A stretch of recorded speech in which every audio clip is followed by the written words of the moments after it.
NDA government ने बहुत ही strong step उठाया है और आज राजधानी में बीजेपी की तमाम महिला कार्यकर्ता जो हैं वो एक आभार जताने के लिए स्कूटी रैली निकाल रही है। हमारे साथ भारतीय जनता पार्टी की वरिष्ठ नेता किरण घई हैं, हम उनसे बात करेंगे। मैम, सबसे पहले तो ये बताएं कि इस अधिनियम को लेकर के आपकी क्या राय है? ये महिलाओं को कितना सबल प्रदान करेगा? देखिए, ये महिलाओं को ही नहीं पूरे देश को सबल करने वाला अधिनियम है। जब आधी आबादी सशक्त होगी, निर्णय प्रक्रिया में उसकी भागीदारी होगी, तभी भारत के विकास की जो दिशा है उसको गति भी मिलेगी, शक्ति भी मिलेगी, उसकी दशा और दिशा में बदलाव आएगा। यानी एक निर्णायक मोड़ आएगा भारतीय राजनीति में।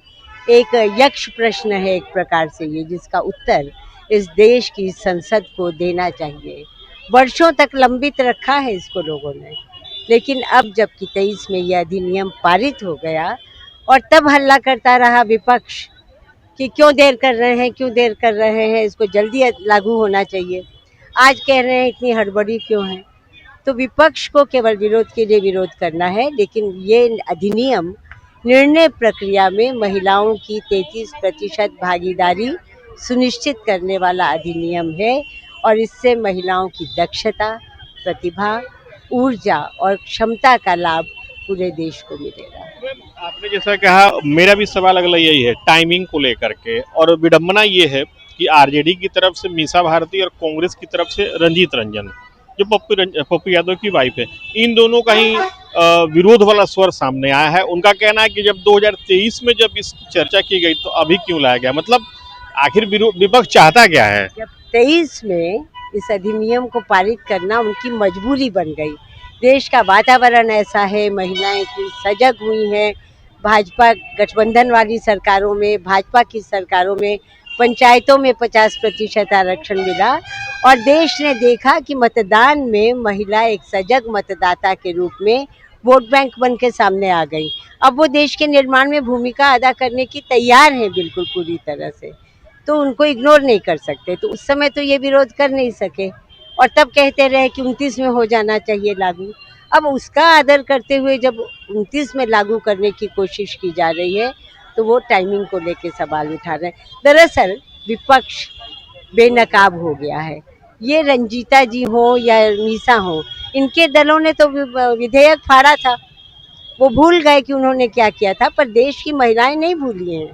चाहे वो समाजवादी पार्टी हो, चाहे आरजेडी हो, इन लोगों ने गीता मुखर्जी के नेतृत्व में भी जब बिल आया, सदन में रखा गया था, तो उस बिल को फाड़ा था, धक्का मुक्की की थी।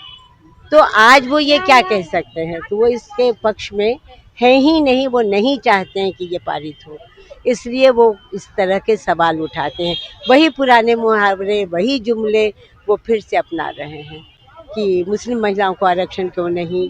अरे आरक्षण तो मिल जाने दो, एक बार शक्ति हाथ में तो आ जाने दो।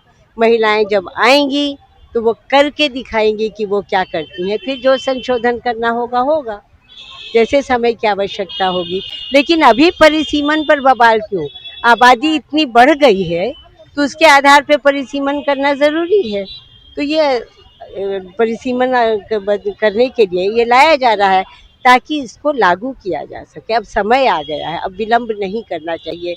2047 में जो विकसित भारत बने उसमें महिलाओं की सशक्त भूमिका हो, निर्णय प्रक्रिया में उनकी पूरी भागीदारी हो, राजनीति भी सोबर होगी, शालीन होगी, संवेदनशील होगी, उसका एक मानवीय पक्ष सामने आएगा और मुझे लगता है कि देश की महिलाओं के लिए भी बड़ा काम हो सकेगा।